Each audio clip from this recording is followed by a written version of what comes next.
I almost didn't go to the party that night. My boss had been nudging me for days, saying it would be good for networking, but the last thing I wanted was to sip mediocre champagne while pretending to care about quarterly reports. Megan insisted I go. "It'll do you good to get out," she said.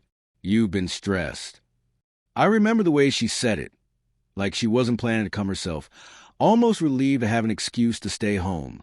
We'd been married 8 years. Not perfect, but we'd always found our way back after arguments. Lately, though, something had shifted. She smiled less.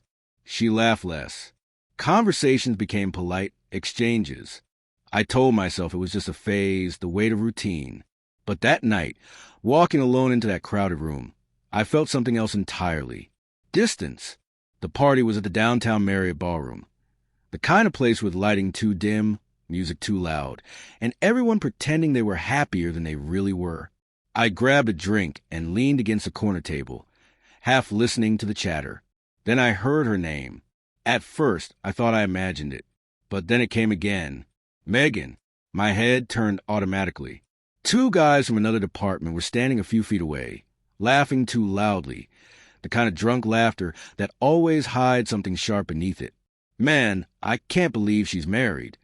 You'd never know from the way she acts when he's not around. Yeah, Megan's something else. That woman knows how to make a man forget he's taken. My stomach dropped. It was like hearing your name whispered in a language you didn't understand. Familiar, but wrong. I froze, pretending to check my phone, while every word sank into me. She's got that confidence, you know. One continued, like she knows every guy in the room wants her. That poor husband has no clue. My hand gripped my glass until it nearly cracked. They didn't notice me. Why would they? I was just another suit blending into crowd. I didn't confront them. I didn't yell. I just stood there, memories of Megan flashing like a cruel slideshow.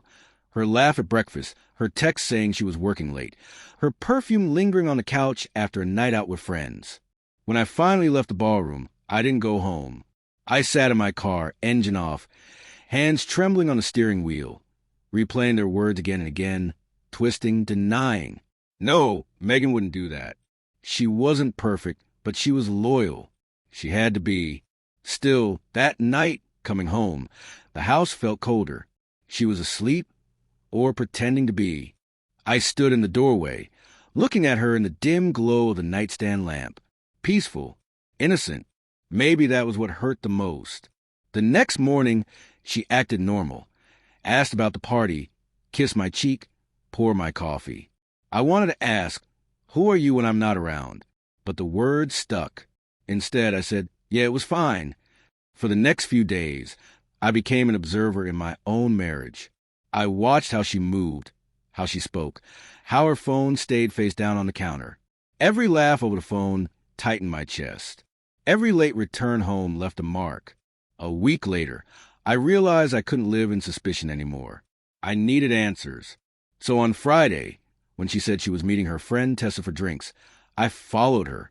Not too close, just enough to see where she really went.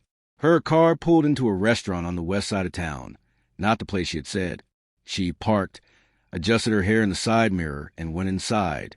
10 minutes later, I followed. The restaurant was dimly lit, cozy, the kind meant for quiet conversations and whispered secrets. I lingered near the doorway, letting my eyes adjust while pretending to look for someone. And then I saw her, Megan, sitting at a corner table, back to me. But that dress was unmistakable, the one she wore on our anniversary last year. Across from her sat a man I didn't know, leaning forward, smiling in an effortless way that only comes from chemistry or history. She laughed softly, brushing her hair behind her ear, the same nervous habit she had when we first started dating. For a long moment, I couldn't move. My instinct screamed at me to storm over, demand answers, make a scene.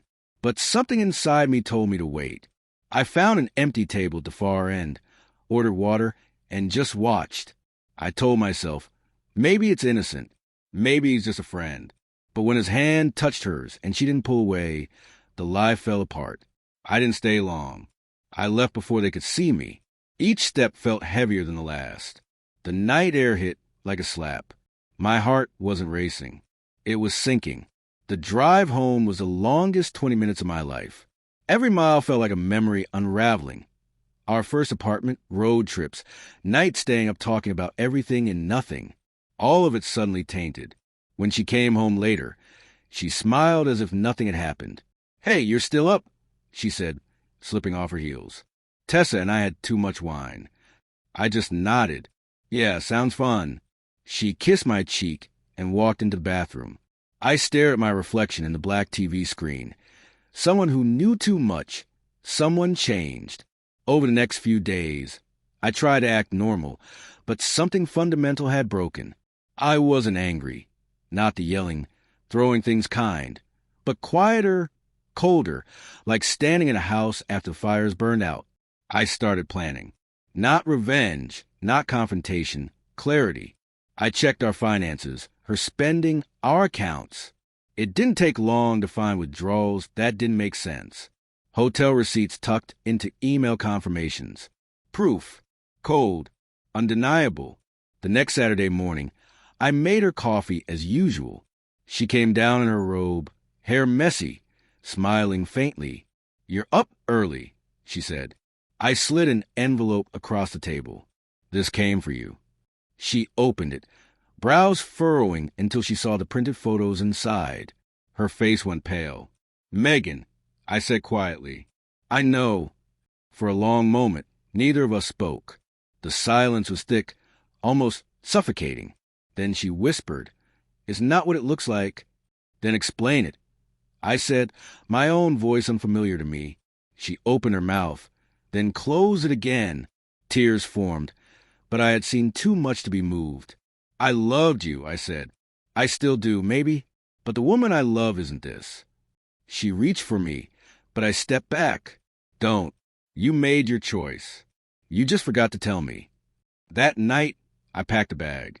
She cried, begged, promised to fix it, but I was done fixing things alone. Before I left, I stood in the doorway, the same place I had watched her sleep that night after the party. "Funny how full circle life can be," I said softly. "I almost didn't go to that party. If I hadn't, I might still be here pretending we're okay. So thanks, I guess." She didn't answer. I walked out, closed the door behind me, and for the first time in months, the air felt clean, not heavy. People always say you never know the moment your marriage ends. But I do. It wasn't seeing her at the restaurant. It wasn't the lies. It was the second I realized I didn't need the truth to leave. I just needed peace. That night, driving into the quiet dark, I finally found it.